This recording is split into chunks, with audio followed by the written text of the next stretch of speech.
Бүгүн да студиябыздын абдан мыкты коногу бар Амангелди Жумадилов. Ошондо да келечекте өзгөрө турган бул креативдүү класстар Кантип жаратмандуулукту Кыргызстаныбызда өнүктүрсөк болот? 2,5–3 триллион доллар болуп атат да. Бизди постепенно роботтор басып келатат. Америка өзү кино тарта берип дүйнөнү басып алды. Мен ушу айтини жөн окуп турмун, турмушумда колдонгон жок. Азыр мурункудай мен могу профессия менен кетем деген болбойт да. Азыр жаштарыбызды кемситпешибиз керек экен да. Ай сен билбейсиң, сен муну Туура. кыла албайсың, Туура. сенин күчүң жетпейт. Бүт сабак боюнча 5 алышың керек деген чоң жаңылыштык. Азыр мектепте отуруп, бүтпөй туруп 9-класстан баштап IT специалист болуп чыкканга мүмкүнчүлүктөрү бар. Муну бирок жаш кезинен баштап алсаң, кийин сени укпайт экен. 30 жыл артка кетсе болбойт, бирок 30 жыл алда Кудай буйрса кетебиз.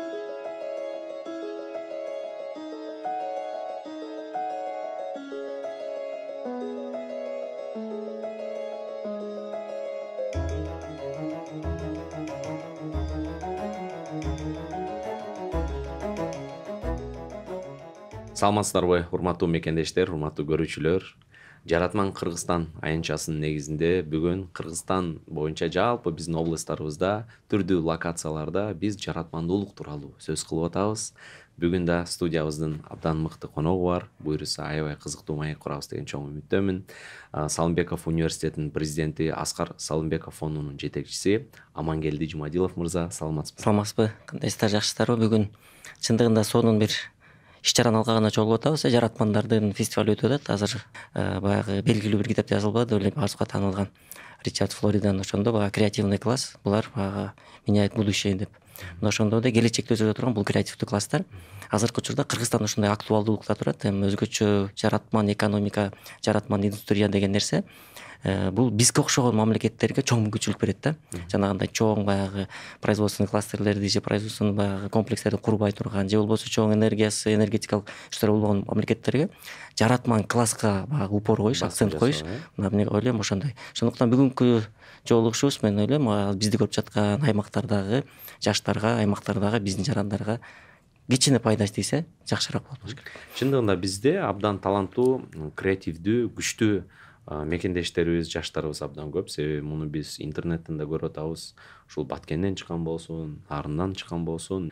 Биз дагы ушундай подкасттарыбыз менен, видео интервьюларыбыз менен буюрса көптөгөн бир бизди көрүп аткан ата-энелерге болсун, балдарга болсун жакшы бир багыт беребиз деген чоң үмүттөмүн. Негизинен Амангелди мырза, азыркы учурда жаратмандуулуктун ролун бир аз айтып өттүңүз. Кандай биздин мүмкүнчүлүктөрүбүз бар? Мисалы үчүн азыр жаштарыбыз бар региондордо, алар айтышы мүмкүн, менде интернет бар, бирок кээ бир китептерим жетишсиз деши мүмкүн, же болбосо кээ бир кружокторго барам, бирок мага аздык кылып атат деген да ойлор болушу мүмкүн да. Мисалы үчүн биздин региондордогу жаштарга эмне деген сунуштарды берет элеңиз? Кантип жаратмандуулукту дагы да Кыргызстаныбызда өнүктүрсөк болот? Эмнелерди кылышыбыз керек? Жанагы айтып өтпөдүк, мисалы жаратмандуулук деген нерсе бул негизи азыркы баягы объективдүү карай турган болсок, дүйнө жүзүнүн статистикасына карай турган болсок, жаратмандуулукту ошол эле ООНдун статистикасына карасак 2,5–3 триллион доллар болуп атат да. Баягы креативный индустриянын экономикага болгон салымы. 2,5–3 триллион доллар деген бул Россиянын экономикасынан чоң. Бул Турциянын экономикасынан чоң. Бул ошо Франция, Великобритания деген сыяктуу мамлекеттердин экономикасы да. Бир экономикасы ошо жаратман адамдардын кылып аткан дүйнөсүнүн экономикасына кылып аткан салымы. Орто эсеп менен алганда 7ден баштап 12%ке чейин экономикага салым кошуп атышат ар кайсы мамлекеттерде. Кыргызстанда бул 1 менен 2% ортосунда деп айтылат, бирок статистикабыз анчалык эмес. Ошол именно жаратман индустриясында, баягы креативдүү индустрияда иштеп аткан кишилердин саны ар кайсы изилдөөлөргө караганда 50 миллион киши дейт да. Ошо 50 миллион кишинин 50% бул аялдар дейт. Аялдар. Ошо 50 миллион кишинин көпчүлүгү 15–29 жаштагы жарандар. Демек жаштар. Демек 15–29 арасы. 15–29 арасы да. Демек муну мен эмнени айткым келет? Жана сиз айтып аткан суроого, мисалы үчүн 21-кылым эмнеси менен өзгөчө өтүп атпайсызбы? Мына жакында эле биз бүт областтарды кыдырып келдик. Кудай буйрса жакынкы арада Ош, Жалал абад, Баткенге барабыз. Анан ошондо окуучулар менен, студенттер менен чыкканда бир суроону берип атабыз да. Эгерде эми ал мүмкүн эмес, эгерде мисалы үчүн 30 жыл артка кеткенге мүмкүнчүлүк болсо, азыркы ой жүгүртүүбүз, азыркы билимибиз, азыркы көргөн технологияларыбыз менен 30 жыл каким-то образом айтат го, назад в прошлое дегендейчи. Ошондо эгер багганга мүмкүнчүлүк болсо, биз башкача жашамак белек деп сурасам, мисалы регион ошол эже агайлар отурат, мугалимдер, директор отурат, баардыгы айтат 99 башкача жашамакмын дейт. Отурганыбыз башка жашамакпыз. Азыр кылып аткан ишибизди мүмкүн эртерээк кылмакпыз. Мүмкүн таптакыр башкасы бар кетмекпиз. Бирок тилекке каршы бул мүмкүн эмес. Артка кете албайбыз. Буну эмнеге айттык? Мисалы эмнеге сурайсыз? Анткени ошол 30 жыл мурунку азыркы ой жүгүртүүбүз менен барсак, башкача жашамакпыз деп атпайбызбы? Бирок ошол кездеги 100%дан 2% киши 91-жылдарда башкача жашашты. Башкача жашады. Ошол кезде баасы айтып атпайсызбы? Мисалы үчүн Баткенден чыгып, Американ Microsoft'уна кирип кеткен балдар. Баткенде эмне башка балдар жок беле, бар болчу. Мисалы үчүн ошол эле LinkedIn'ге киргендер, Google'га киргендер, Snapchat'ка киргендер, ошол Европада, Америкада бизнес кылгандар, азыркы кино тартып аткан Кыргызстанда. Мисалы үчүн сиз менен тең канча кишилер бар, мисалы үчүн ошол учурда сиз колдонгон мүмкүнчүлүктөрдү эмне үчүн башкалар колдонгон жок? Ушул сыяктуу нерселер көп да. Ошон үчүн эмне үчүн ошолор колдонду? Себеби ошолор маалыматтын ээси болчу да, маалыматты билчү. Дүйнө каяка барат, каяка кетип барат, эмне кылыш керек дегенде. 30 жыл артка кетсе болбойт, бирок 30 жыл алда Кудай буйрса кетебиз. Ошол азыркы жаш молодой поколение 30 жылдан кийин жашайт Кудай буйрса. Ошондуктан биз кыдырып атканда айтып атабыз, азыркы жаратман экономиканы эмне үчүн элдерге жеткириш керек? Анткени 30 жылдан кийин ошондой адамдар дүйнөдө, экономикада, социалдык сферада, бүт сферада ошолор доминировать этет. Анткени адамдарга эмне үчүн жаратман деп айтып атабыз биз? Анткени бизди постепенно роботтор басып келатат. Мисалы оцифровка кетип баратат, бүт бар документтер оцифровка кетип баратат. Жанагындай искусственный интеллект, ошонун баары кетип баратат. Жанагындай машин learning деп компьютерден өзү платформа без преподавателей деген чыгып атат. Азыркы учурда ушунчалык технология кетип баратат, бизди технологиялар алмаштырып кетип баратат. А бирок кимдер калат? Технология алмаштырып алат. Бул жаратмандар, ойлоп табуучулар, ошону ишке ашырып алат. Демек, жакынкы экономика бул биринчиси ошол. Бул каалайбызбы, каалабайбызбы, 20-30 жылда келе турган, баардыгыбыздын башка келе турган бул жаратман экономика биринчи орунга чыгат. Бул бир. Экинчиси, жаратман экономика мүмкүнчүлүктү көбүрөөк создавать этет. Мисалы үчүн, башка нерселерге, сферага кирем десе көп акча керек. А бирок жаратман индустриянын 3 негизги өзгөчөлүгү бар. Бул биринчи өзгөчөлүгү, бул аз инвестиция талап кылат. Биринчи инвестиция эмне? Бул инвестиция в мягкую инфраструктуру деп коет да. Баягы кандай десек, жеңил инфраструктура деп коелу. Бул эмне? Бул здание эмес, компьютер эмес, бул эмне? Бул билим жана адамдык ресурска. Мына ушул нерсе. Биринчисинде первоначальный инвестиция ушунчалык аз, адам өзүнүн баягы знаниясын салат, ошол знанияны генерировать этип, трансформировать этип, бир идеяга, проектке айландырат. Демек, муну баары кыла алат. Америкада, Европада, башка жакта болбосун, айылда отуруп, Бишкекте отуруп айырмасы жок. Баткендесиң, Оштосуң, Чаткалдасың, Матбашыдасың, Мактаалдасың, айырмасы жок. Ошол жерден отуруп жаза салат. Бул биринчи өзгөчөлүгү жаратман экономиканын. Экинчи өзгөчөлүгү жаратман экономиканын аялдар. Бүгүнкү күндө жанагындай үйдө отурган домохозяйкаларга эң чоң мүмкүнчүлүк болгону бир ноутбук болуш керек. Билимиң болуш керек, отуруп алып идеяны создавать этип, по сути ошондой нерселер болуп атат да. Үчүнчү өзгөчөлүгү бул жаштарга чоң мүмкүнчүлүк берип атат. Мурункудай баягы, мен билим ала элекмин да, мен докторский степеним жок, тиги бул эмес. Ошол кичинекей 3-4 айлык курстар менен чыгып алып, бир нерселер кылып аткандар бар. Мисалы үчүн мен көп айтишник балдарды көрдүм. Европада, Азияда иштеп жүргөн балдар 3-4-5-6 айлык курстар менен чоң проекттерге заниматься этип аткандар. Дүйнө ошого кетип баратат да. Мисалы үчүн Европа ошону түшүндү, эмнени киргизип атат? Микроквалификацияны киргизип атат. Ошондуктан мен азыр бир багытта аласың, ошону так аткарасың. Ошол баягы skills да, skills баягы навыки. Ошондой нерселер кетип атат. Ошондуктан жаратман экономиканын экономикага бере турган салымы өтө чоң. Анан көпчүлүк айтат да, жаратман экономикада эмне бул, кимдер, кайсы адамдар дешет да. Бул адамдар, мисалы үчүн, мен ойлойм, мисалы классификацияда биз кесип атпайбызбы? Дизайн, архитектура, мода, IT, кино, библиотеки, образование, медицина деп атабыз да. Бирок жаратман экономика, жаратман индустрия бардык сектордо бар. Кыргызстанда ошол максималдуу түрдө биздин баягы максатыбыз келечекте ошол ар бир сектордо креативдүү класстарды создавать этиш керекпиз. Ар бир сектордо. По сути бар. Мисалы үчүн айтып атпайбыз, дүйнөлүк статистиканы айтпадыкпы, 2-3 триллион депчи. 2-3 триллион деп атабыз. Бирок ал 2-3 триллион непосредственно ошол жанагы креативдүү индустрияда иштеген кишилердин эле акчасы. А бирок ошол креативдүү индустрия катары катталбаган, айтишник катары өзүнүн ИПС же болбогон, жөнөкөй эле бир, мисалы чогуу компаниянын бир Apple'дын болсунбу, же Shell'дын болсунбу, же болсо AstraZeneca болсунбу, же Pfizer'дын, ошолордун бир кичинекей бир специалист болуп алып идеялар чыгарып аткан, же бир университеттин базасына идея чыгарып аткандардын акчасын эсептеген жок. Алар жалпы нерсе менен кетип атат. Целом алып көргөндө бүгүнкү ойлойм мен, жаратман экономиканын дүйнөлүк экономикага салып аткан салымы 8-12 эмес, бул андан да көп. Андан да көп. Жылдан жылга бул улам жогорулап өсүп турмакчы. Менде бир кичинекей мисал бар да. Мисал үчүн азыркы күндөрүбүздө муну баарыбыз эле жеңил түшүнө алабыз да. Мисалы үчүн Америка өзү кино тартып берип дүйнөнү басып алган. Бүт Американ кинолорун баарыбыз көрөбүз. Баардык мына азыр эми Россиядан сырткары баары көрүп атышат дегендейчи. Бирок канча жылдар бою бизде мындай психологиябызга жакшы бир эми жакшы деп айта албайм, түрдүү таасир берип бизге кинолордун сиңирип мындай айтканда өзүнүн менталитетин көп нерсени үйрөтүштү, тартышты, аң сезимди алмаштырышты. Бирок ошол индустрияны башкарган адамдар жаратман адамдар. Мына бүгүнкү күндө акыркы күндөрүбүздө мына Бейшенен таманда кино тасмасы чыкты. Биз ошол видео менен, кино менен башында кыргыз тилинде чыкты, анан орус тилинде чыгып, ушул Орусияда кинотеатрларда көрсөтө баштады. Кийин өзбек тилине которулуптур, казак тилине которулуптур, Туркия жакында арабча которулуп атат деп досторубуз айтып атышат. Биз мына ушул жаратмандуулук, мына ушул киного кирип, кинону башка тилдерге которуп, азыр YouTube'дан деле өзүң кыргызча деле же орусча видеолор чыгарсаң, аны англисче же французчага деле которуп, мындай пайдалуу маалыматты мындай бир таратсаң болот экен. Азыркы учурда ушул компьютер аркылуу которуп алсаң дагы болот экен. Көп мүмкүнчүлүктөр ачылып атат. Эми мындай биз азыр глобалдуу жаратмандуулук жөнүндө сөз кылдык башында. Эми мындай этап менен, кадам менен. Мисалы үчүн эң бир азыркы учурда ушул өнүгөн же болбосо бир ата энелер көрүп атса керек азыр. Ушул мен баламды кайсыл багытка берсем, сиз эми университетте окуп атасыз. Бизде азыр кесиптерди алмашып атат. Кээ бир кесиптер келечекке жакын алмашып атат, мындай ал актуалдуу эмес болуп калышы мүмкүн. Мисалы үчүн кийин жок эле кесиптер актуалдуу болуп калышы мүмкүн. Ошондуктан азыр ошол тенденция кандай өнүгүп атат, анан кийинки суроом ошол биринчи кадамдардан баштап мындай кандай бир сунуш пикирлерди берет элеңиз жаштарыбызга, кайсыл багытта мындай изденүүлөрдү кылса, кайсыл кадамдарды таштаса жакшы болот эле дегем. Жакшы, мен сиздин сурооңузду туура түшүндүм. Анткени Америка, Европа глобалдык тенденциялардан түшүп, реалдуу Кыргызстандагы кишилер эмне кылат? Биз эмне кылыш керекпиз? Адам ойлоп атат, мен эми ушуну уктум, мага жакты. Бирок мен эмне кылам? Балам өнүгүп атат, эми кандай кылалы деп эми баары өзүнүн баласын ойлойт экен. Ушул балдар өнүгүп атат азыр 9, кээ бир жаш балдарды көрүп атам, укмуш мындай акча таап атышат азыр. Мен 18 жаштамын, мен мындай YouTube менен ушундай жумуш кылам, ушунча таптым деп кээ бир блогер жигиттер да чыгып атат. Ошол дагы бар, анын аркасынан дагы бир терс тенденция өнүгүп атат. Кээ бир адамдар бир аз эле бир нерсени үйрөнүп алып, аны курс кылып бөлүп сатып, бирок бул дагы бир өнөр.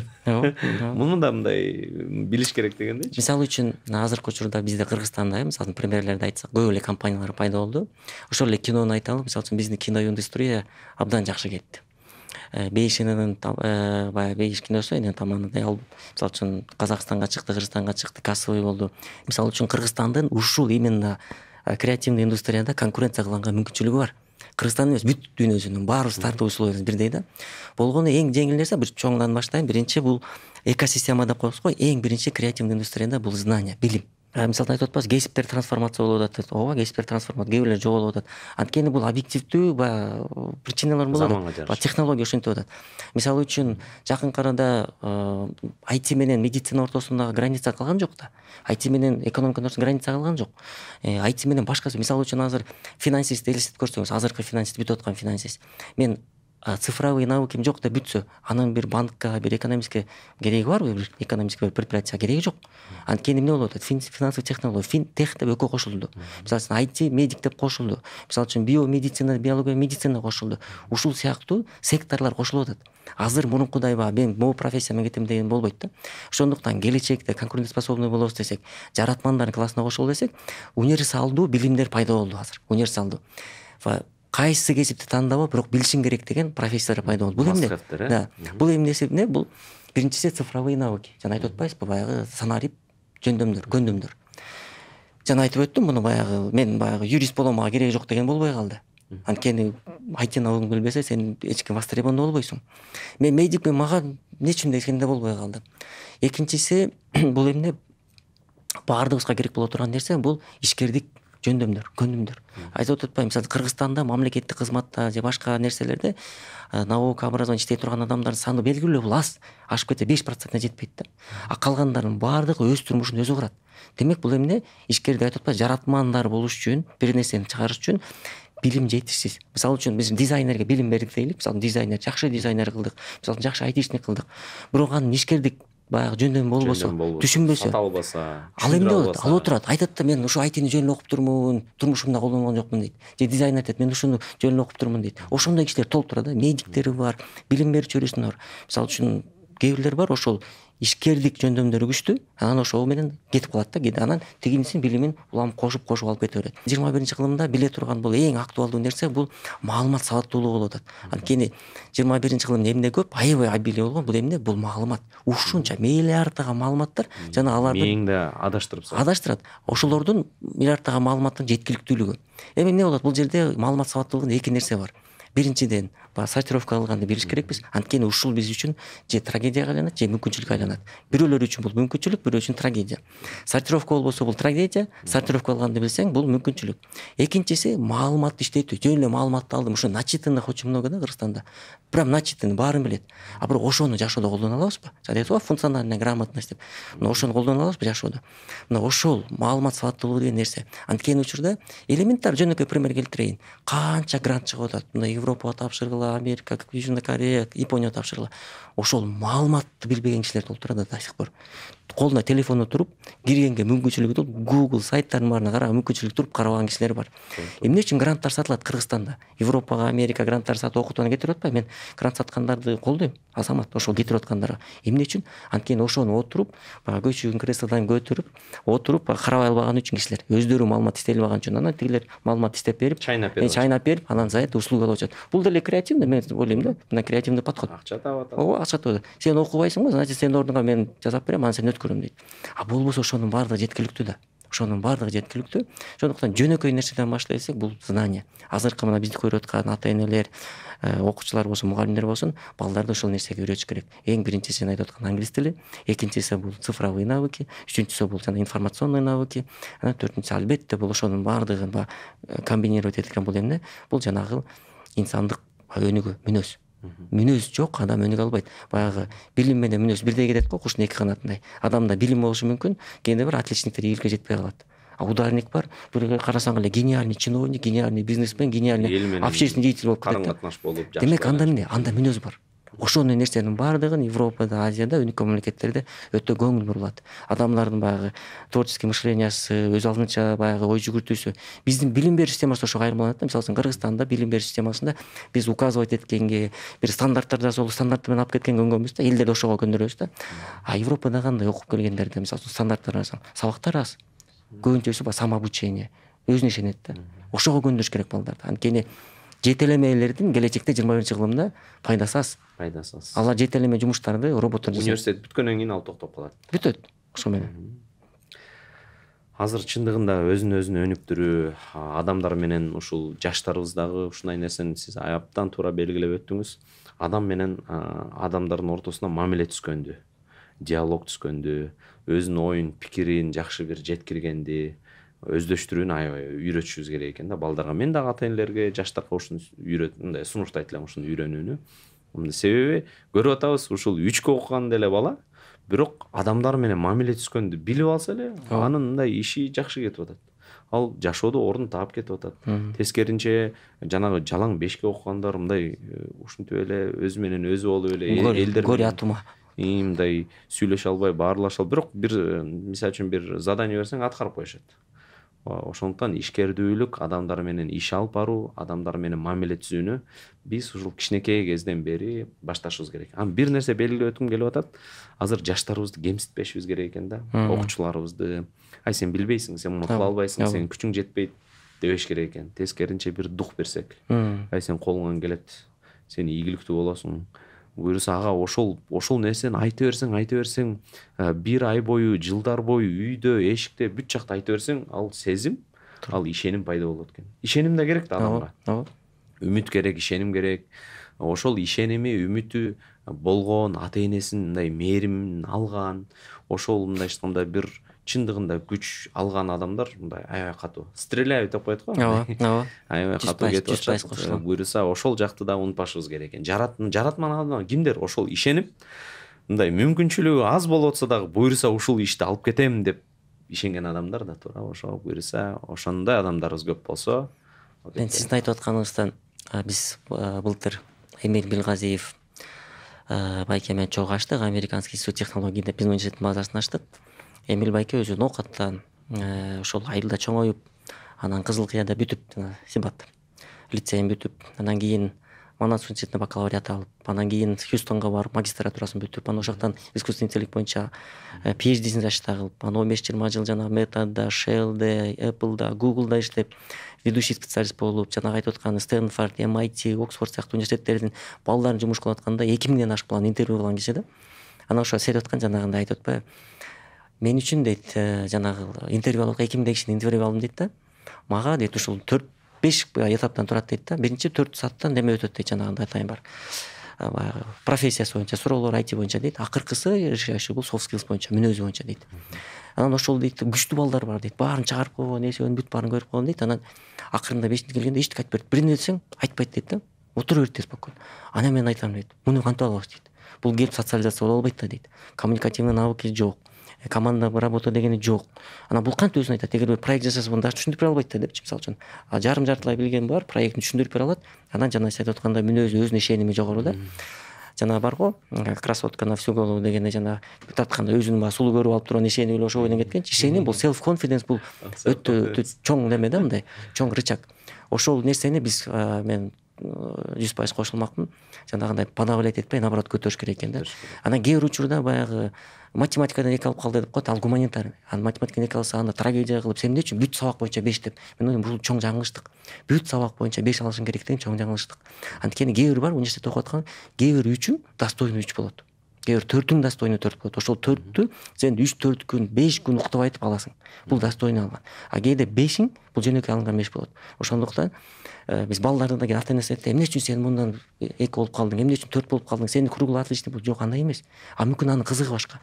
Мүмкүн аныкы гуманитарий, мүмкүн бирөөнүкү баягы наоборот табигый илимдерге көбүрөөк кетет. Ошондуктан ошол кызыгууларында кээде бар да, жанагындай биринчиден self confidence көтөрбөгөндүгү, экинчиден болсо баардык нерседе отличник кылам деген ойдагы бул туура эмес да. Бүт баарында баягы начитанный по всем направлениям деген андай болбойт да. Мисалы үчүн адам бир жерден болуш керек. Ошол жерин өстүрүш керек. Биздин баягы билим берүү системасындагы өзгөртө турган нерсе, мына айтып атпайсызбы, 12 жылдык өтүрөбүз дегенде, мына кайрадан каралып жаткан ошол туура. Ошол подходко кетиш керекпиз, кайрадан караш керекпиз стандарттарды. Анткени келечекте жанагындай ээрчитмелерди даярдап алсак, 21-жылда билбейм биз канчалык деңгээлде конкурентоспособный болобуз деп. Бирок мен ойлойм, Кыргызстандын чоң келечеги бар. Анткени биз эрте баштадык бул процесстерди. Ошол эле коомдордогу эркиндик, бизнестеги эркиндик, ушундай нерсени биз эрте баштадык. Мисалы үчүн азыркы дүйнөлүк статистиканы карай турган болсок, азыр нематериальный активы деп коет го. Жана колго калмаган нерселер бүгүнкү күндө 66 триллионду ашты. Ошол 66 триллионун ашкан компания ичинде, мисалы Apple'дык, мисалы үчүн бүгүн карасак, Apple бул эң чоң нематериальный активы болгон компания. Apple'дын Саудовский Аравияда же Венесуэлада же башка жерде газ же нефти запастары жок. Бирок эмне үчүн аны ушунчага баалап атат? Ал жактагы интеллектуальный собственность, ал жактагы разработкаларды. Ошол бүгүнкү күндө ушунча көп приложениялар бар. Ошол жердеги идея да, ошол жердеги технологияны баалап атышат, ошол патенттерин баалап атат. Бүгүнкү күндө Кыргызстанда эле ошол нерселер пайда болуп атпайбы? Мисалы үчүн азыркы айтып аткан биздин кээ бир ресторандар, сыртка чыгып аткандар, булар эмне? Барып чыгып, именно ошол интерьер менен чыгып атат, жок, подходу менен чыгып атат да. Подходу менен чыгып атат. Биздин кинолор чыгып атат. Ошо бир нерсени сатып атат. Демек идеяны сатып атат да. Идеялар, ошо франшизалар бергендерин, биздин билим берүүдө акырын чыга баштады. Чечеттен башка мамлекеттерде ачып аткандар да бар. Мисалы үчүн биздин синематика чыкты, кинобуз чыгып атат. Бул эмне? Биз брендти создавать этип чыгарып атабыз, кичинекей болсо да. Албетте, бирок ошол Американын, башка мамлекеттердин арасында биздики кичинекей, бирок биздин экономикага жараша мен ойлойм бул мындай. Сөзүңүзгө аралжы, мен бир досум менен сүйлөшүп маектешип аттык элек. Ал ушул трейдинг жумуш кылат да, мындай. Трейдингде иштейт. Анан бир программа колдонот экен. Ал программаны карасак, бир 2 жаш бала түзүптүр. Россияда жашашат экен 2 жаш бала. Анан программаны айына алыш үчүн ушул $100-120 ушундай төлөйт экенсиң. $120. Подписка экен да ал. Сөзсүз аны бир колдонуп көрөсүң, ал кичинекей анализ жүргүзүп берет экен. Бирок мындай анализи аябай жакшы экен да. Керектүү анализ экен да, трейдерлер үчүн. Анан $120 төлөйт экенсиң, подписка алып кой туруп 600 000 адам ай сайын $120 төлөп турат. Келсеңиз, ай сайын 600 000 адам, карасак 600 000 скачивание. Анан ай сайын ошол адам $120 төлөп турат экен. Эми адам ошо приложениясын иштетип, үстүнө көзөмөл кылып, анан апгрейд кылып турат экен, мындай экономикага жарашачы, анализге жараша. Адам ушундай бир приложенияны ачты да, бул мындай анын немесин сезип алды, даамын сезип алды. Ал токтобойт да туурабы, ал адамга бул жаңы дагы бир күч берет. Анан ошол эле убакытта мотивация күчтүү болуш керек экен да. Мотивация күчтүү болуш керек экен. Себеби айтып атпайбы, мисалы үчүн Хабиб Нурмагомедов бар, белгилүү мушкер. UFC айтып атпайбы, бул дейт, жанагы бир белгилүү бир UFC'нин дагы бир кишисин айтат да, сенин балдарың дейт чемпион болушу кыйын дейт да. Сенин балдарың ток дейт. Кааласа муну ойнойт, кааласа тигини ойнойт. Мындай мен жеңейин, мен номер 1 болоюн дегендей голод жок дейт да. Ошо голод да керек экен да адамдаргачы. Ошол амбициялар күчтүү, ушуну кылам деген ичинен бир сезим болсо, ошол сезим түртөт экен. Кыймылдаганга, отурганга жакпай атса дагы, ошону ачып окуганга, ушул туруп келин карасаң, досторуң ойноп атат, баары эс алып жүрүшөт, мисалы үчүн. Кээ бир нерсе, ушундай нерселерге көңүл бурабыз го, тойго көңүл бурабыз, башка көңүл, бирок отуруп усидчивость да керек экен да бир аз башында, туурабы? Себеби азыр жаштарыбызда кээде байкайм, бир аз эле туруп, себеби заман азыр алмашып кетти. Бизди Instagram, YouTube ушундай бир тарбиялап койду. Бир аз отурсак эле, мындай пат-паттан эле уже 1-2 мүнөттүк ролик көрө албай калбадыкпы? Мындай уже 15 секунд көргүбүз келип калды. Кыска деппи? Кыска болуп калдык. Ошого бир аз отуруп, бир аз мындай катуу бир настрой менен бир концентрация кылганды үйрөнүшүбүз керек экен да. Фокус кылганды үйрөнүшүбүз керек экен. Жакшы, буйруса ушул. Мен ойлойм да, ушу фокус кылганга, балдар жанагындай мотивация алганга Кыргызда намыс аябай чоң роль ойнойт да.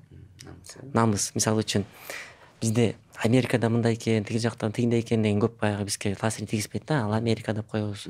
Өзбекстанда Ташкент деп атат, Ташкент деп коебуз. Азаматтын баласы деп. Анан кошунан баласы, Азаматтын баласы, классташы деген нерсе да.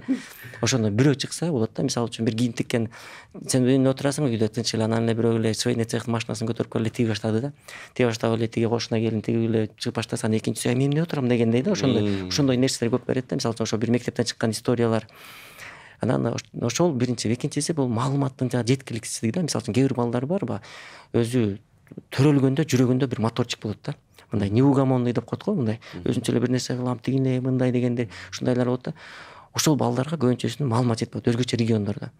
Мисалы үчүн ал балдар билсе, айтып атпайсың, эмне үчүн мектептеги преступность жеңиш үчүн, мектепте жанагындай нерсе жеңиш үчүн бир эле нерсе да.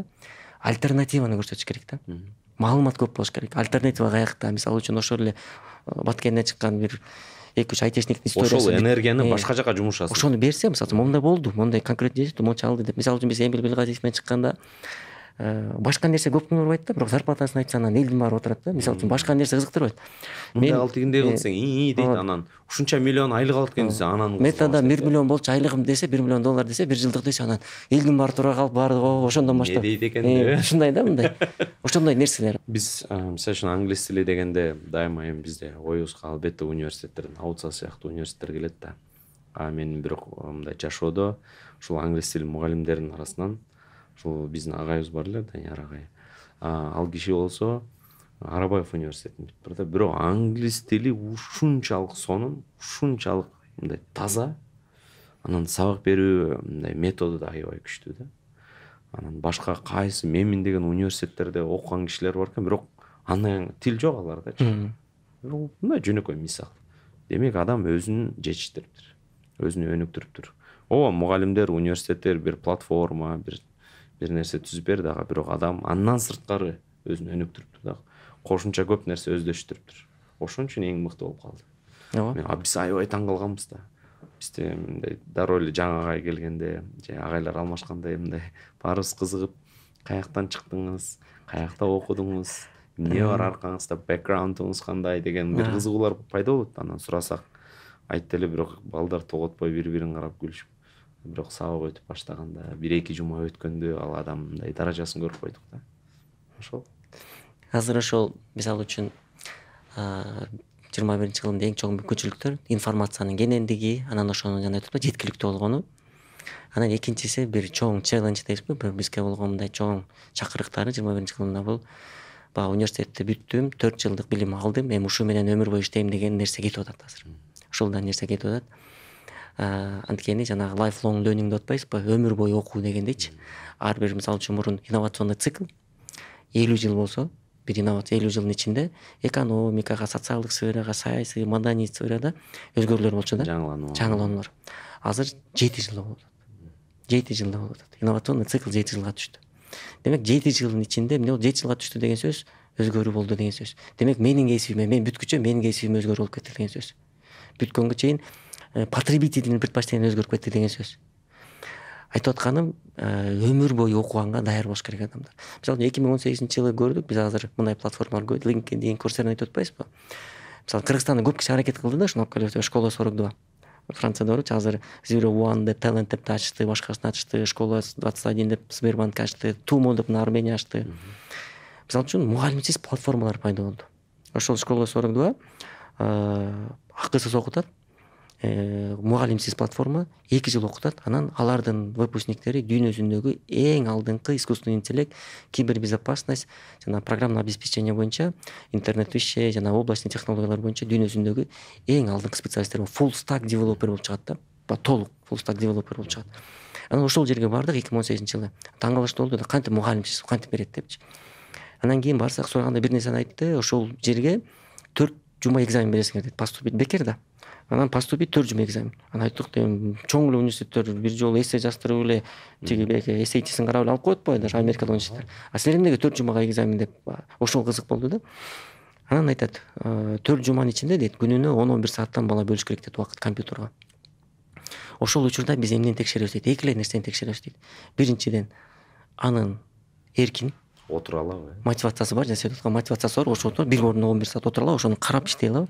Экинчиси, маалымат менен иштей алабы. Эки эле критерий. Маалымат менен иштей алабы, анан эрки жетеби. 4 жума ошону көрсөтсө дейт, биз аны дароо жана экзамен кылабыз дейт. Демек ал 2 жыл бою ошол платформа менен взаимодействие кылып, мугалимди карабай ал окуй алат деген сөз. Биздин стандартка туура келет экен. Туура келет деген сөз. Азыркыда мунун үчүн эмнеге примерно айттым? Анткени азыркы учурда дагы ошондой платформалар толтура дүйнө жүзү боюнча. Айтып атпайбы, ошо азыр мектепте отуруп, бүтпөй туруп, 9 класстан баштап IT специалист болуп чыкканга мүмкүнчүлүктөрү бар балдардын. Бирок көбүнчө учурда ошол мүмкүнчүлүктү колдойт. Мисалы үчүн азыр Европада, Америкада онлайн университеттер пайда болду. Онлайн, дигри деп коесузбу, степень берген. Онлайн университеттер пайда болду. Онлайн университеттерде окуш. Сиз PhD-ни ушинтип алдыңыз? Жок, жок, биз Манастан бүтүк. Биз түрктөр бизди эзип атып бүтүрүштү, мына согуш сыгып атып. Мен аны эч кимге айтпайт элем, Манаста оку деп айтпайм эч кимге. Анткени өтө кыйналдык, чынында анткени. Мен азыр айтып атам, онлайн окугула дейм. Иштеп, совмещать этип окугула дейм да. Анткени биз ошол учурда чын эле бизди эситишти да. Жакшы жагын айтып атам, мен эситти деген. Бирок кыйналат экенсиң, иштеп, анан окуш деген. Мен аны эч кимге каалабайт элем. Ошол нерселер мисалы үчүн азыр пайда болду. Балдардын азыр мүмкүнчүлүктөрү чоң. Мисалы үчүн өмүр бою окуу, жанагындай дополнительный нерселерди алуу болгону, мисалы үчүн азыркы интернетте кылып атканда айтып атпайсызбы, биздин интернет, TikTok, бизден дагы бизди эң жакшы билген бул биринчи Кудай, андан кийин ошо телефон. Өзүбүздөн да жакшы бизди ошо телефон билет. Анткени биз эмне кылып атканыбызды бир эле Кудай билет, телефондо эмне кылып атканыбызды. Яны ушу телефонубуз билет да. Ошо TikTok билет, Instagram, Facebook'та эмнени карап атканыбызды, эмнеге лайк басып атканыбызды, эмнеге кызып атканыбызды ошол жакшы билет. Жана бир китеп жазбадылбы, бестселлер болгон. Жанагы тиги атпаймынбы, Sell Good, интернет знает всё деген. Ошол жерде интернет атпайбы, интернет баардыгын билет деп. По факту ошондой интернет биз жөнүндө баардыгын билет. Биздин предпочтение, кээде өзүбүз билбеген нерселерди билет. Биз склонностьубуз эмне экенин определить эте албайбыз да. Ал билет. Ал билет биздин склонность кайсы экенин. Мисалы жөнөкөй азыр сүйлөшүп ушу подкасттан чыксак, мага азыр ошол жөнүндө маалыматтар пайда болот. Эчтеке жазган жокпуз биякта. Бирок бул бар да. Мунун ичинде Siri бар, мунун ичинде башка Алисасы бар. Угуп атат. Анын баары ошо искусственный интеллект ушуга жазылган информацияларды. Ошол алгоритм эгер ошол туура колдонсок, бул биз менен дос болот. Анткени мына TikTok деле жабылып калбады, бирок TikTokто ким кандай колдонду билбейм. Бирок англис тилин окутуу боюнча өлө сонун немелер бар. Баягы контенттер, кыска контенттер ушунча көп. Мен ошону айтам, англис тилин үйрөнөм десеңерчи, TikTokто жүрбөйсүңөр да окуучуларчы, мына ушундан үйрөнгөр.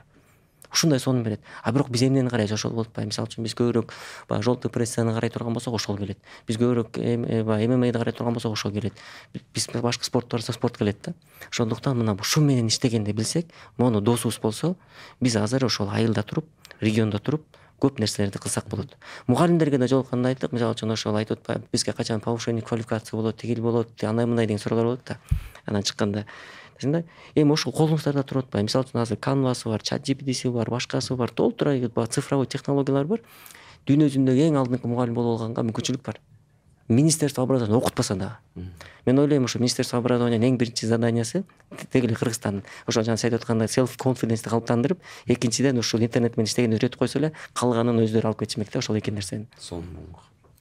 Чындыгында бул телефонго кул болбой, тескеринче муну өзүңө кызматчы кылыш керек. Ушу технологияларды кызматчы кылып, сага улам жакшы багыт берип турсун. Мисалы үчүн мен ушундай маалымат уккам, TikTok Кытайда башка алгоритм менен иштейт депчи. Мүмкүн. Мындай адамдарга көңүл ачуучу контент эмес, тескеринче жанагы, мисалы регистрация кылганда биз жаштарыбызды белгилейбиз да, мен монча жаштамын, мындаймын депчи. Алардын ушундай бир нормативдери бар экен. Жаштарга ушул билим багытында, өнүгүү багытында ушундай платформаларды, видеолорду көбүрөөк сунуш берет экен да. Көңүл ачып, мындай ушуна улгайгандарга же болбосо мен орто жаштарга же мындай 45тен өтүп 50гө жакындап аткан аларга башка экен. Бүт жашка өзүнчө бир алгоритмдер коюлган экен да. Анан Кытайдан сырткары дүйнө жүзүндө башкача иштейт деген бир эми ушундай маалымат окуп калдык да. Канчалык чын билбейбиз, бирок бул чын дагы болушу мүмкүн. Себеби кээ бир адамдар канча саат бою ушул энергиясын, эмоциясын, тескеринче бир өнүгүп, акча таап, мамлекетибизди көтөрө турган энергиясын ушул жака эле жумшап коюп атпайбызбы? Алаксып эле, гипнозго түшүп калгандай эле. Азыркы тил менен айтканда гипнозго түшүп калып атабыз. Кечинде уктай албайбыз, сөз бир нерселерди карашыбыз керек. Мындай душка кирсе да ушул, туалетке кирсе да ушул. Туалетке да кирсе ушул, анан телефонуң үйдө калып кетсе, жүрөгүң үйдө калып кеткендей. Бирөө менен ушуп кетсең успокаивать этет, бирөө менен кайра жараштырат, ушул да мындай. Бирөө менен тааныштырат. Урматтуу көрүүчүлөр, урматтуу ата-энелер, биз өзүбүзгө муну кызматчы кылалы, ушул контенттерди, ушул жакта приложенияларды туура пайдаланалы деген бир жакшы пикирди бөлүшүбүз келип атат. Себеби ошолорду аткаруу менен бизде жаратмандуулук пайда болот. Ошолорду аткаруу менен бизге мындай жакшы бир нерселерди, жаңы нерселерди ойлоп табуу. Мисалы үчүн мен аябай кызыкчумун, эмне үчүн элдер математиканы окушат депчи. Кээде математика, физика меңди кыйнап коет го мындай. Мисалы үчүн инженерлер көп математика окушат. Себеби ал 11 жыл бою математика окуган, ал мээсин тренировка кылат экен, машыктырат экен. Машыктырып, анан ошол өзүнүн процесстеринде бир проблема чыккан кезде ал жанагы тренировка кылган мээси дароо мындай решение, дароо мындай айтканда бир чечим чыгарганды билет экен да. Ошону эле үйрөтөт экен негизи. Ал ошол мындай айтканда косинус, синустар тиякта колдонбойт, бирок чечим чыгарганды үйрөтөт экен да. Ошондон улам буюрса биз пайдалуу маалыматты, билимди алсак, бул да бизге жакшы бир чечимдерди чыгарууга, жакшы бир амбицияларды ачууга, жакшы бир иштерди, бизнести аткарууга бир түрткү берет. Мына бүгүн урматтуу көрүүчүлөр, урматтуу мекендештер, Кыргызстан булуң бурчунда Жаратман Кыргызстан ушул жаратмандуулук боюнча сөз болуп атат. Биз дагы буюрса мына Амангелди байкем менен аябай бир жакшы темада баарлаштык. Чындыгында убактыбыз да акырындап аягына келип баратат. Бирок бир акыркы 10 мүнөттүн ичинде буюрса сиздерге дагы бир эң жөнөкөй мындай айтканда жалпак тил менен ушул биздин ата-энелер, жаштар, балким 9-класста окуган балдар, балким мектепти жаңы бүтүп аткан балдар же болбосо университеттеги балдар түшүнө турган бир тилде. Амангелди мырза, сиздин азыркы биздин жаштарыбызга сунуштарыңызды ушул жаратмандуулукту дагы да өркүндөтүү үчүн нелерди кадам нелерди кылсак болот? Ушуну бир кенен ушул эфирибиздин соңунда бөлүшүп өтсөңүз. Мен тени эле докторлукту жактап алганыма бир өкүнгөнүм ушул. Көп нерсени жалпак тилге айландырыш өтө оор. Анан көп жерде ошо айтат, академический тилге өтүп кете бересиң, анан бирок билбейм элге канчалык деңгээлде жеткиликтүү болду. Кээ бир түшүнгөн кишилерге маалымат жеткире алган болсок, биз абдан баягы ошого мындай курсанбыз дегендей. Анан бирок азыркы ошол көрүп аткандарга жалпак тил менен деген мен жана айтпадым, кайра кайталап өтөйүн. Эң биринчи ушу ата-энелер көрүп отурган болсо, балаңыздын тилдерге көңүлүн буруңуз. Эгер айылдагы балдар болсо, региондордо көрүп отурган, мен ойлойм кыргыз тилин билишет, айылда сүйлөшөт. Албетте мамлекет тил баарыбызга ыйык. Аны сүйлөйбүз, ошондуктан тил боюнча биз баарын филолог кылабыз дегенге арышыкпаш керекпиз. Тилди сүйлөдүкпү, түшүндүкпү, өз тилибиз манасыз окуйлабыз, уже моктор, бул жетиштүү. Бирок эң башкысы Бишкекеби башка жаккабы мектепти бүткөнгө чейин сөзсүз бала эркин англис тилинде сөйлөш керек. Бул жөнөкөй нерсе. Бир англис тилин үйрөнүү. Сөзсүз. Мисалы үчүн кээ бир айтат, максат кое албай атам деп эле. Кыргыздарда бир трагедия бар да, максат койгондо аябай кыйналышат да. Неге дегенде кыргыз баары өзү, каждый кыргыз өзүнүн маанасы элестетет да. Анан чоң глобальный максат койгонду жакшы көрөбүз да. Анан глобальный максат таба албай эле кыйнала беребиз да. Мен глобальный максат. Жоксо аны карап туруп, ал кайда, мен кайда ишенбейсиң. Анан ошон үчүн мен айттым да, жөнөкөй максат койгулачы. Ошо глобальный максат жөнөкөй максаттан башталат. Эң биринчиси мына ошол англис тилин үйрөнгөнгө 6 ай жетиштүү. 6 ай жетиштүү. Кудай сактасын, эгерде биздин башыбызга түшсө, бир чет мамлекетке чыгып кетиш керек болсок, кайсы чет мамлекет болбосун, мейли Кытай болсун, мейли араб өлкөсү болсун, мейли англисче болбосун, биз ошол тилди 6 айда үйрөнүп чыгып кетебиз да. Эгер башыбызга түшсө, ошончолук зарылдык келсе. Эгер деле бир айылда эле бир мисалы угуп аткан бир Асанга же Үсөнгө бир келсе, Асан, Үсөн, мына силерге Кытайга грант ачылды, бүтөөрүңөр менен ошо грант силерге закрепленный. Мисалы үчүн силерге баргандан кийин окуңар бекер, андан сырткары айына $5000 берип турам десе, ошол бала ата энеси да үй бүлөсү менен ошол баланы 6 айда окутуп, 6 айдан бир окуш шансың бар десе, окутуп кетиришет да. Бирок жашоону деле ошондой эсеп койсо, ушинтип мисайт этип ойлошот го, жашоо деле ошондой болушу мүмкүн. Ошону бир мисайт этип туруп, бул чындык да деш керекпиз да. Ошону бизде мен күтүп отуруп өзүм таппайммы дегендей. Ошол англис тилин күтпөгүлө. Экинчиси, ата энелерге өтө суранат элем, балдарды чогуу албетте отуруп алып контент көрүңүздөр, сөзсүз подкасттарды көрүңүздөр. Эмне багытында? Азыркы учурда мисалы үчүн балага кесип берем дегенде өтө кыйналат ата эне. Ошо кесипке багытталган профориентация деп коебуз, ошондо өлүп аябай кыйналат. Сиздин деле болсоңуз керек, туугандар, айылдан келатканда, меники деле башка жактан келатканда чалышат телефон. Балам келатат же кызым келатат, бир багыт берип койчу, каяка тапшырыш керек деп, ушундай көп да. Көп суроо берет. Анан бул поздно да. Бүткөндөн кийин поздно негизичи. Анткени биз билбейбиз, бир жолу баарлашы менен кантип ал баланы билебиз, мисалы үчүн каяка багатын. Мүмкүн ага ошондой информация көп болуп эле, жанында айтишиңдер көп болуп эле, айтига тапшырам деп кете берет да. Бирок келгенде айти аныкы эмес мүмкүн. Мүмкүн анын способности башка. Мен өзүм 2 жолу же 3 жолу кесип алмаштырам. Университетте окуп аткан. Жок, сизде мисалы үчүн ошол неме бар да, мисалы үчүн рискти алдыңыз, корккон жоксуз, алмаштырдыңыз. А бирок 99% антпейт да. Бүтүн диплом алып кете берет болду. Унчукпай диплом алып кете берет да. Только единицалар гана коркпой 2 жолу алмаштырып кайра эле оңдой берет. Андайлар аз. Мисалы ошо экинчиси кесип, мисалы жөнөкөй нерсе, мектептерде башка жака албай атсаңыз, мына YouTube'да башка жака кириңиздер, кесиптер боюнча, жаңы тенденциялар боюнча подкасттарды көрүңүздөр. Бирок мен бир нерсени бөлүшүп коеюнчу. Мен ошону туура эмес кылып турдум да. Ошону бөлүшүп коеюн да. Эч жакта айткан эмесмин, бирок мындай болгон, мен ойлогом, ушул мен бир эл аралык мамилелер бөлүмүнө бир мүмкүнчүлүгү мындай шыгым бар деген бир оюм бар болчу да. Мага бул нерсе жагат, ушул диалог курган, мамиле түзгөн мага жагат деп ойлоп, биринчи international relations ошол жака тапшыргам да, международный отношенияга тапшырып, ойлодум ушул, бирок мен бизнесмен болом да, ошо менеджмент окушум керек деп, анан ошол бөлүмдөн менеджментке өтүп кеткем, башкарууга өтүп кеткем. Анан ойлодум, элдин баары эле менеджмент окуп атат, келечекте инженерлер керектүү болот деп туруп, анан industrial engineering, инженер менеджер, жана өзүмө жакпаган математика көп болгон бөлүмгө өтүп кеткем да. Бирок кайра эле кийин эми ушул бизнес тармагында бир аз жумуш кылабыз, же болбосо алып баруучулук иштерибизди кылабыз. Кайра эле мындай өзүм шыгым болгон нерсеге, өзүмө жакын нерсеге кайра отуруп калдым да, мындай кандай иштеп атам азырчы. Ошого менин сунушум мындай: жакшы анализ кылып, өзүңдү анализ кылып, өзүң эмне мүмкүнчүлүктөрүң бар, эмне жагат сага, эмнени алып кете аласың, кайсыл тармакта номер 1 боло аласың, ошол нерсени жакшылап таап, өзүң менен өзүң жакшылап сүйлөшүп дегендейчи.